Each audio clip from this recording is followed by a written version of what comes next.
কয়েকটি নক্ষত্র নিঃশেষে লিখেছেন তেজস্মিতা মুর্তজা।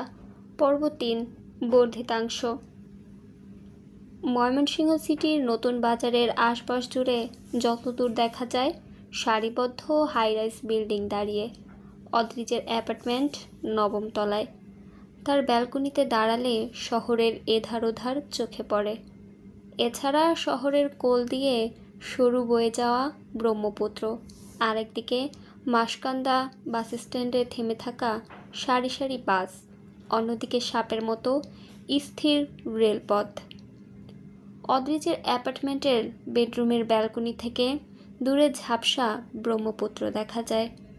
ব্যালকনি বলা ঠিক না, অদৃশ্য বিভাজনের মাধ্যমে 3টা কাজ চলে, কিন্তু দেয়াল নেই। এক টুকরো বেডরুম ব্যালকনি হিসেবে, আরেক বিভাজন ব্যায়ামাগার, আর বাকিটুকু পাঠাগার বা গবেষণার ইংরেজি বইয়ে ঠাসা 3টা সেলফ। তার এক কোণে একটি কাচের দরজা, ফ্রস্টেড গ্লাস ডোর। ভেতরের কিছু দেখা যায় না, ঝাপসা। সামনের তাকে এলোমেলো ঠেসে রাখা ইংরেজ লেখকদের গবেষণামূলক বই, the science and practice of pharmacy, the pharmacological basis and therapeutics, the completely dark reference, strategics application of named reaction in organic synthesis, the chemistry of mind-altering drugs, Bogle's textbooks book Practical Organic Chemistry, Koch's analysis of drugs and poisons, The Anarchist Cookbook। সেলফগুলোর মাঝখানে মাঝারি একটা কাচের table ও 2টো chair. বইগুলোর কিছু academic, কিছু বিদেশ থেকে সংগ্রহ করা, কিছু বা অনৈতিক কালোবাজার থেকে বহু দামে কেনা। সকালবেলা অদ্রিজের ব্যায়ামের সাহায্য করার সঙ্গী হিসেবে আছে রুশো, কিন্তু আজ এলো না। অদ্রিজের মাংসপেশি কামড়াতে লাগলো। সকাল 9টার দিকে মোবাইলে কল এলো, মোট 6বার। অদ্রিজ উপর হয়ে বিছানায় শুয়ে পড়ে শুনল সেই আওয়াজ। শরীরটা চঞ্চল লাগছে, কোনো ভারী খাটুনি করা দরকার। চোখ খুলে সে দেখতে পেল সে এখন একটি কারাগারের মেঝেতে পড়ে আছে। সামনে লোহার শিক, নোংরা বদ্ধ জায়গা, ভ্যাপসা গন্ধ। আশ্চর্য ঘটনা হলো কারাগারের ভেতরে কল বাজছে। কোন কয়েদি মোবাইল নিয়ে কারাবাসে এসেছে। খানিক পর কারাগারের শিক মিলিয়ে ওটা অফ হোয়াইট রঙের ডিস্টেম্পার দেয়ালের রং হয়ে গেল। সে টের পেল বুকের নিচে নোংরা মেঝেটা নরম হয়ে উঠেছে, একদম বিছানার মতো। মোবাইলের রিংটোনটা বালিশের কোনায় বাজছে। শব্দ তার কাছে অসহনীয়। ফোনটা তুলে আছাড় মারতে গিয়ে টের পেল কাফনের মতো সাদা বেডশিটের ওপর লাল লাল ঘন তরলের দাগ। সঙ্গে সঙ্গে উঠে বসে ছাদের দিকে মুখ তুলে ধরল। নাকে আঙুল ছোয়ালো, আঙুলের ডগা ভরে আসলো রক্ত। ব্যালকনি আর রুমের মাঝে দাঁড়ানো কাচের দেয়ালের পর্দাটা বাতাসে উঠছে। সূর্যরশ্মি এসে মুখে পড়ছে। মুখের চামড়া জ্বলছে, চোখ ঝলসে যাওয়ার মতো যন্ত্রণা হচ্ছে। সে চোখ বুঝে চোখের ওপর হাতের তালু চেপে ধরে। অন্য হাতে বেডসাইড টেবিল থেকে টিস্যু ছিঁড়ে নিতে গেলে কিছু পড়ে গেল। মেঝেতে পড়ে কাচের শিশি, ঝনঝন করে ভেঙে ছড়িয়ে পড়ে। সে নাকে টিস্যু ঠেসে ধরে বসে রইল ছাদের দিকে মুখ তুলে। ব্লাড প্রেশার অনিয়ন্ত্রণে, এটা রাতেই টের পাওয়া যাচ্ছিল। তার বালিশের পাশে উল্টো হয়ে পড়ে থাকা ল্যাপটপ, 2টো নোটবুক, কয়েকটা রং বেরঙের কলম ও হাইলাইটার। নোটবুকে হিজিবিজি লেখা, কী সব হিসেব, কিছু ফর্মুলা ইত্যাদি। এসির বাতাসে এখন গা চিরবির করতে লাগলো। রিমোট তুলে এসি অফ করলো। আবার ফোন বাজছে, সিধুর কল। সে ফোনটা বালিশের নিচে চাপা দিল। রুম জুড়ে ঝাঁঝালো এক গন্ধ গম গম করছে। হাত ঘড়িটা এখনো হাতেই রয়েছে। আবার ডান হাতের কবজিতে অ্যালার্জি ড্রাগের অ্যান্টিহিস্টামিন স্ট্রেপ। শরীরে আজকাল খুব বেশি র্যাশ উঠতে দেখা যাচ্ছে। এটা না নিয়ে শুলে শরীর ছিঁড়ে যায়। আবার কল বেজে কেটে গেল। Miss call. এই ধরনের কল তার কাছে একমাত্র একজনারই আসতে পারে। সে একজনার নাম খয়রাতি জনাব রুয়াদ ইবতেহাজ হক। আল্লাহর ভোরে উঠে মোরগ কক কক কর কক কক করার অভ্যাস তার পুরনো।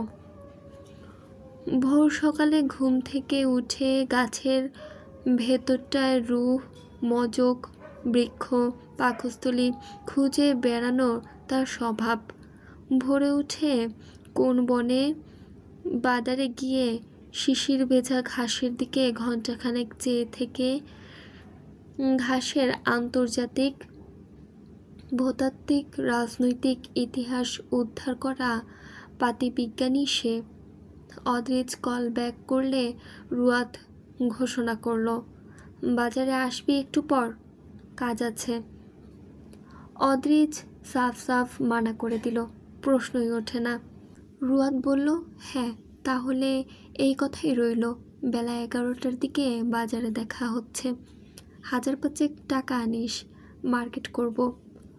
অদ্রিজ বলে উঠল, সরবারা, ভালো বলেছিস। শোন, মনে মনে জানতে চাস মার্কেট করব আমি, তো 2 টাকা দিবি কেন? তো আমার উত্তর, সফরে যাচ্ছি তোর উদ্যোগে, মার্কেট সেই উপলক্ষে। তো টাকা কে দিবে? নিশ্চয়ই তুই। কথা শেষ করেই কল কেটে দিয়েছে রুয়াদ। অদ্রিজ মাথা চেপে বসে রইল। এ ছেলেটা ছোটবেলা থেকে জ্বালিয়ে মারছে। কোনো একদিন খানিকটা সালফিউরিক অ্যাসিড জড়ো করে দুধে রুটি চুবানোর মতো এটাকে চুবিয়ে মেরে ফেললে কেমন হয়? ঘড়িতে 9:30। স্ট্রিপ ছিঁড়ে ঘড়ি খুলে বিছানায় রেখে সে যায় ওয়াশরুমে। বেসিনে হাত দিয়ে শরীরের ভর ঠেকিয়ে আয়নাতে চেয়ে থাকে। নাকে কাটলে যেমন পানি বয়ে যায় তীর তীর করে, নাক দিয়ে রক্ত আসছে ওভাবে। ধীরে ধীরে রক্ত ঠোঁট, এরপর থুতনি পেরিয়ে গলা ছেড়ে বুকের সাদা গেঞ্জিতে ঠেকেছে। গেঞ্জিটা খুলে ফেলল সে। চোখ টকটকে লাল।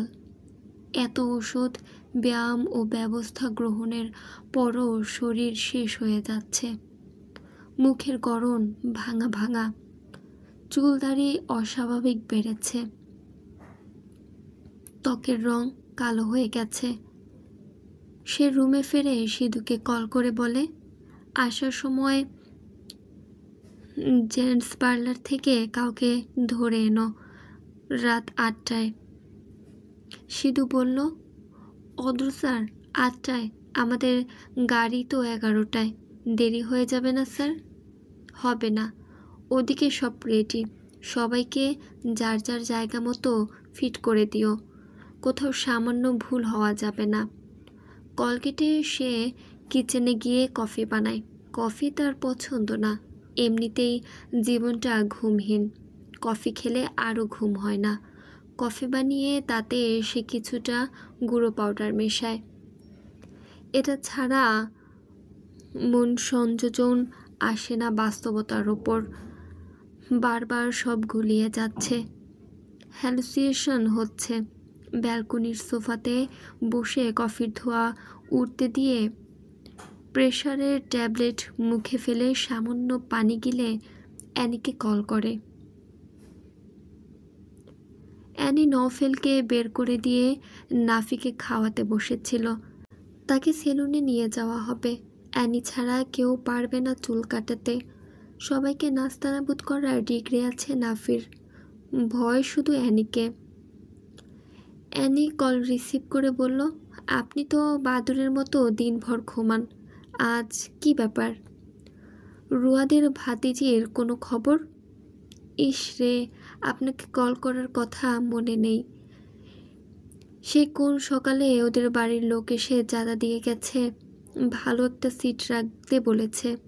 অদ্রিজ কল কেটে শাওয়ারে যায়।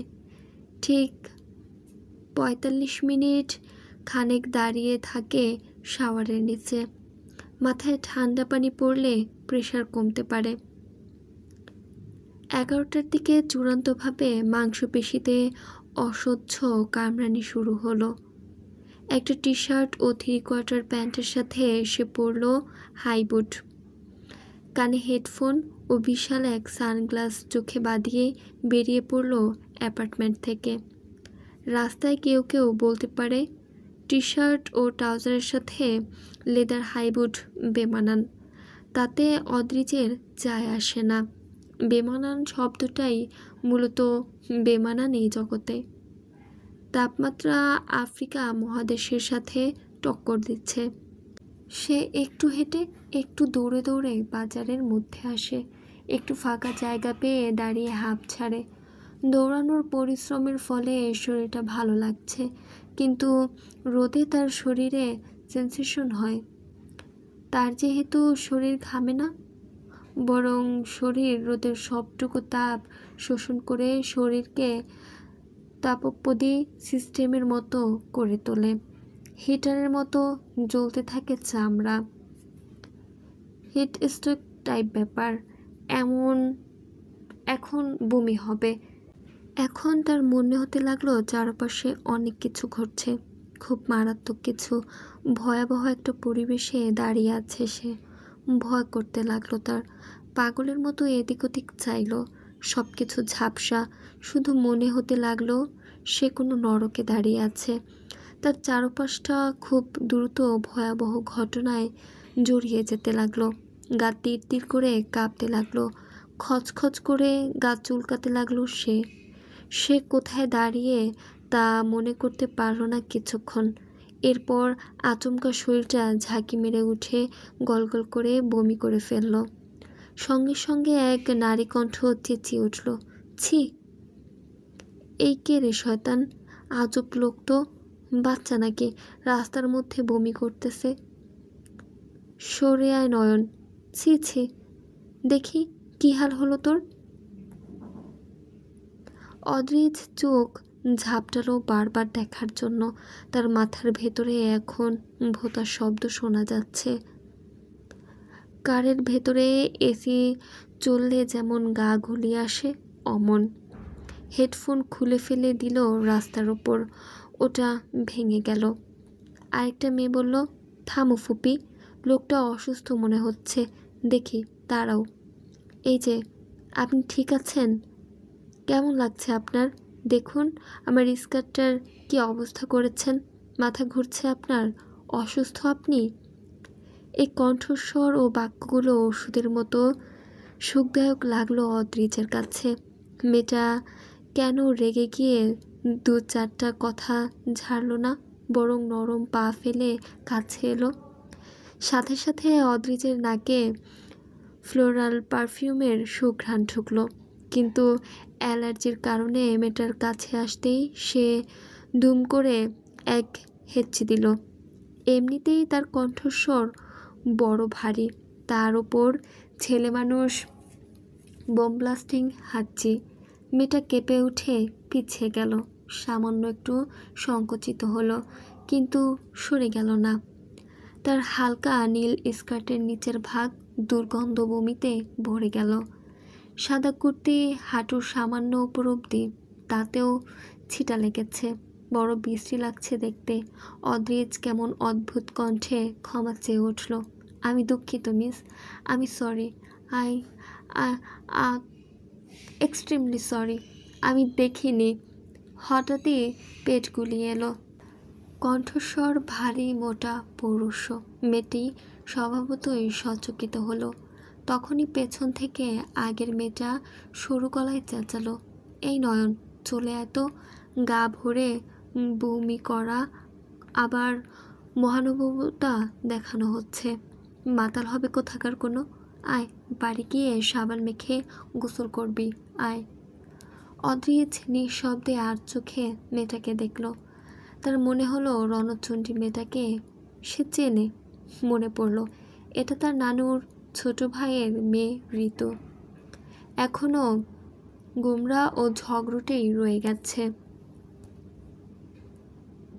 কিন্তু যে মেয়েটা তার খুব কাছে এগিয়ে এসে স্নেহ ভরে তাকে দেখছে, এই অপরূপা কিশোরী কে? কিশোরীর কণ্ঠস্বর এত সুন্দর, চেহারা, চুল, পোশাক। অদ্রিজ সোজা হয়ে দাঁড়াতে পারছিল না। তার শরীরের ত্বক খচখচ করছে, গলা শুকিয়ে গেছে। দাঁড়িয়ে থাকতে না পেরে রাস্তার কিনারায় বসে পড়ল। নোংরা ড্রেনের এক ফাঁকে মুখ নিচু করে আবার ভক ভক করে বমি করে ফেলল। শরীর টলমল করে উঠল তার। ঋতু চিনল না লোকটাকে।